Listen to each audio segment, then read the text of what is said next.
I'm Dave Kassler, amateur radio call sign KE0OG, and welcome to another edition of Ask Dave. We've got Trevor Ullman, our Ask Dave editor here, and he finally has the shirt that has the OG on it. It took them a while to come through, but they came through in the end. So, we're going to look at viewer questions today and see what we can do. What's the first one you've got here? All right. The first one is a question about the T2IT antenna design. Okay, he's looking at an antenna design which I've not heard of, T2LT. He doesn't understand why the extra length of an extension cable does not affect its SWR and tuning as its length changes. Okay, if an antenna has a 50 ohm input impedance, then any length of coax will reflect that 50 ohm tuning impedance. It's only if you've got a really funny input impedance that things can change. Now sometimes there's a length of coax of a different impedance, like 75 ohms or something, that is a matching stub in there, but you'll see 50 ohms at the entry to that. That can interact with a longer length of cable, but generally not. You don't have to worry about your extension coax in multiples of 2 meters. First of all, you have to consider the velocity factor in there, and second, as you move in frequency on the 2 meter band, you may have 35 2 meter lengths, and all of a sudden you'll find out you have 34.5 when you go to a different frequency. So it's not going to work. Again, if it's a 50 ohm antenna, any length of cable will get you that same impedance, and it doesn't matter how long it is. Now, note that at 2 meters, if you're using RG8X or something like that, which has a little bit higher loss at VHF, a longer cable will tend to indicate a lower SWR because the reflected power is getting lost in the cable just like the forward power. So be a little suspicious if with a short cable you get like a 3-to-1 SWR, but with a long cable you get 1.5-to-1 SWR. It's because you're losing signal in the cable. By the way, at higher SWRs, your cable loss will be higher. So good luck with that, and again, in all VHF and UHF, keep the cable length as short as is practicable and safe. I do recommend running that cable all the way to your ground rod and putting a lightning arrestor in there before you bring it into the house and up to your ham station. Steve is wondering about protecting his preamp from lightning strikes. Oh, he's got one of these active receive loop antennas and wondering about lightning strikes. He lives in a lightning prone area in New Mexico. His own house has been hit 5 direct hits in 14 years. It's that bad. Nothing's going to withstand a direct lightning hit. I would recommend that you not stick this thing up on a tall pole. You may want to keep it lower so that the lightning would be somewhat more likely to pick something else. Don't power it up during the lightning strike because that will affect its sensitivity to lightning. You could take it inside if it's on some little portable mount, something to keep it away from the lightning when you're not using it. But you know, if there's a direct hit, it's toast, no matter how you do it. In fact, your metal circle may not even be a circle when you're done with it. Wayne, call sign VA3WMC, is wondering about an element diameter and its effect on bandwidth. Okay, the element diameter on an antenna affects the bandwidth of the antenna. If it's thicker, you get a wider bandwidth. This is one reason that for Yagi antennas, rather than putting a frame up there and stringing wires, they put actual tubing. They get a wider bandwidth on that. Now I'm working with a wire antenna right now that's supposed to have some gain, and because of that I know that they may not cover the entire band.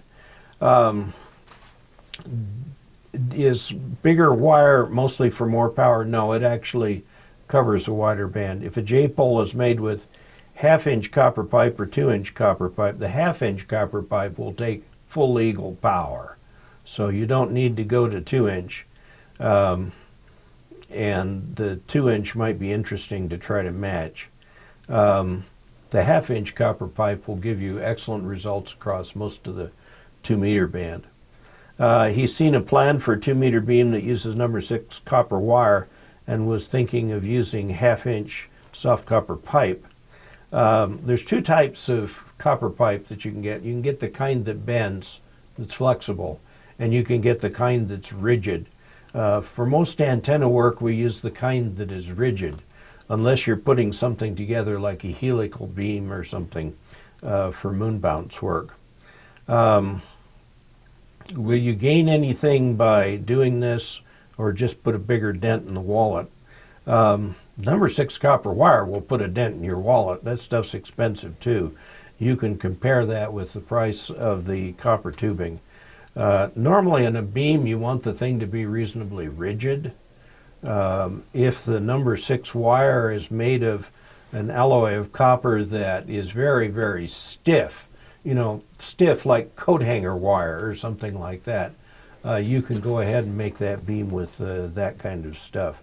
Good luck making your own beam. That's great. You're experimenting. Persevere with that till you get it to work. Bruce, call sign KM6OOL, is wondering about the Diamond CR8900A. Okay.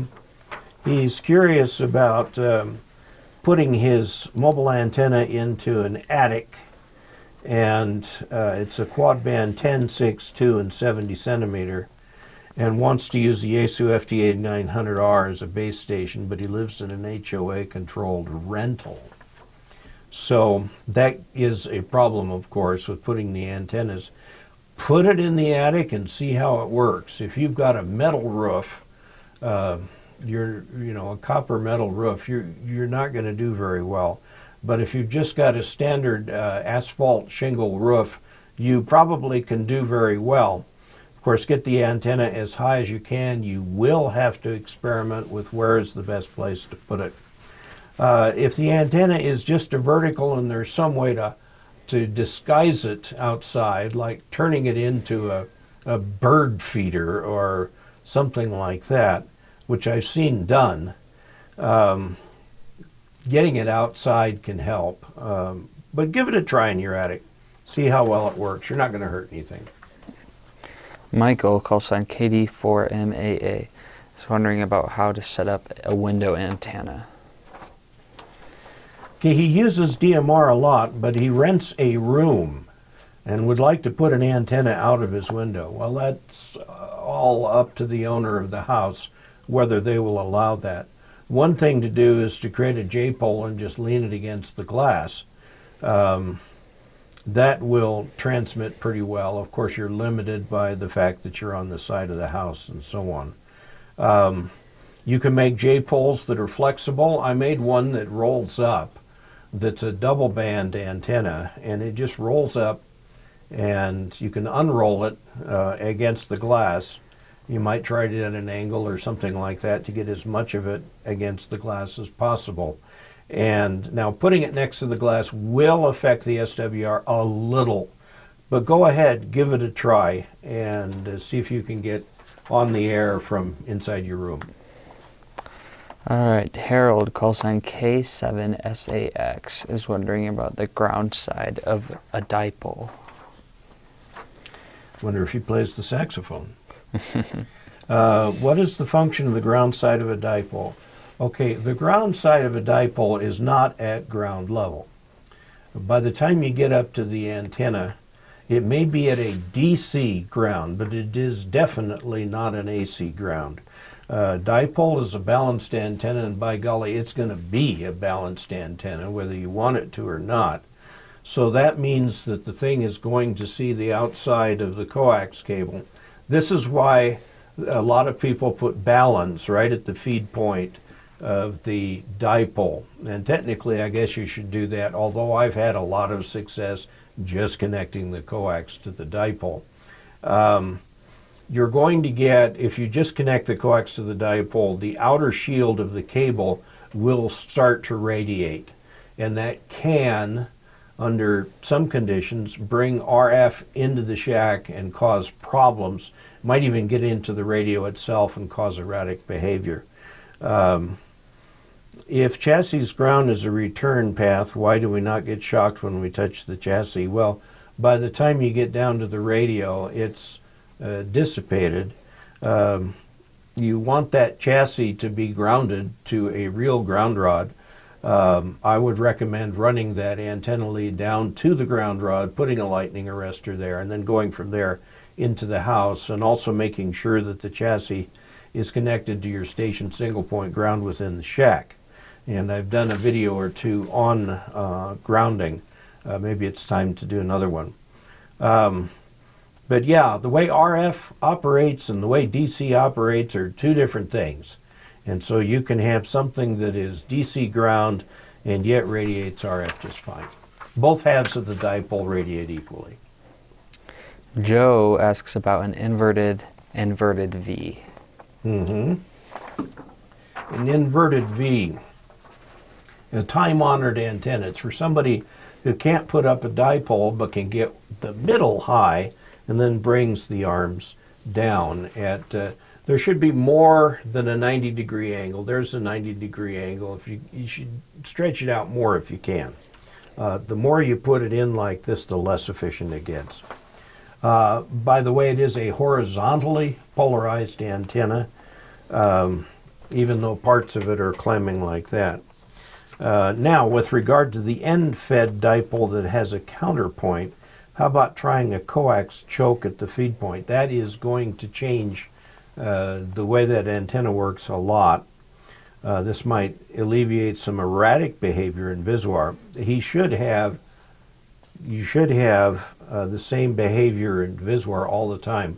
Otherwise, you've got some kind of a problem. Usually at the feed point for these end-fed dipole antennas with a counterpoise, there is a little box, and in the box is a 9-to-1 balun. And so that balun is doing the same thing as though you put a choke balun in there. You know, really the only way to know is to try.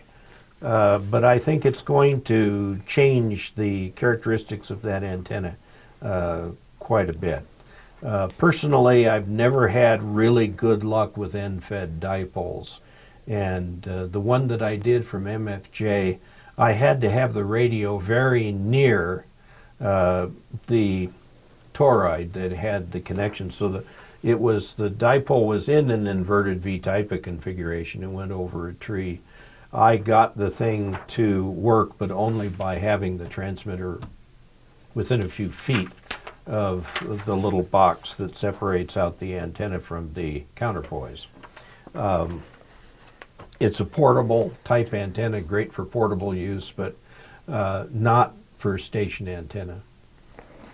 Jeffrey, call sign KM4MEJ, is wondering about building a homebrew dual band Yagi antenna. Well, you'll find many ways to do that on the internet. He wants to build a homebrew dual band Yagi antenna to handle 2 meters and 70 centimeters. Which method would you choose? Would you go with gamma match, folded dipole, hairpin match, or something else? Probably a gamma match. I know the one that I have, which comes from Arrow Antenna, uses the gamma match, and so I can use coax to the antenna, and it works really well. The gamma match for unbalanced to balanced. The hairpin match is going to be balanced to balanced, so you'll have to have a choke balun in there. Good luck with that home brewing, by the way. Persevere, persevere, persevere until you get something that works right. Ask friends, tell people what you're doing, take it to your club meetings and find out what you can. By the way, if this is for FM work, you want to have vertical polarization for the 2 meter and vertical polarization for the 440. Now you see some antennas that have vertical polarization that are handheld. You get vertical polarization for 2 meters and horizontal polarization for 70 centimeters. That's for satellite use. That's so you can twist it and get the polarization to best bring in that satellite. That is not for FM use. The FM use, you want both to have vertical polarization. All right, Brad, call sign K4NHA, is wondering about locating antennas from their repeaters. He's talking about a group of people in the club that have inherited responsibility for all of their county's amateur radio repeaters. An issue that they're having is one location has around 12 different repeaters on the tower, including several public service repeaters, having trouble figuring out which antenna belongs to which repeater. Wow. That is a configuration control question that is hard to solve. And they share the shack with public safety as well, so care must be taken when working on the equipment. Tempted to use a tone generator on one of our feeds, but either the coax shielding or the DC short the generator is seeing at the antenna caused this not to work. Any ideas? You're in the big leagues with this kind of stuff, and you may have to contact somebody at the, there's usually a private party that's got a two-way radio shop that's maintaining those public service repeaters, and talk to them. You can talk to people at the county. Some of them may have enough time with the county to know which repeater goes with what. You find a real old timer in the club, something like that. But you may have to ask for professional help to do something like that. Like I said, you're in the big leagues when you're doing that.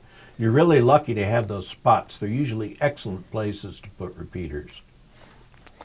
James, call sign KI7MGY, is wondering about mounting his MFJ 1836. Okay, he has a wood frame chimney with exterior siding which is not being used. Unsure if you can use a chimney strap mount. Yes. With a 5-foot mast to keep the antenna up. He knows the antenna is only 8 pounds. 8 pounds is a lot to keep in the air, and unsure what your mounting options. You can do the chimney strap, or you can just put nails right into the side. You may want to do both, because the nails might pull out in the wind. The chimney strap can keep them in place. The nails can keep the thing rigid. Do not put nails in such a way as to actually penetrate that metal in the middle that is the actual chimney. That can be a fire hazard. You just want it to go into the wood, but not into anything else. One way to do that is to put it on the corner, because usually the chimney is a circular piece of metal like this, and so when you come in at the corner, you're least likely to disturb that. But yeah, try that chimney strap or some combination with the nails for rigidity. All right, Jeffrey, call sign KM4MEJ, has a question regarding a wire loop attic antenna. Yeah, and we've got another one on cardstock here.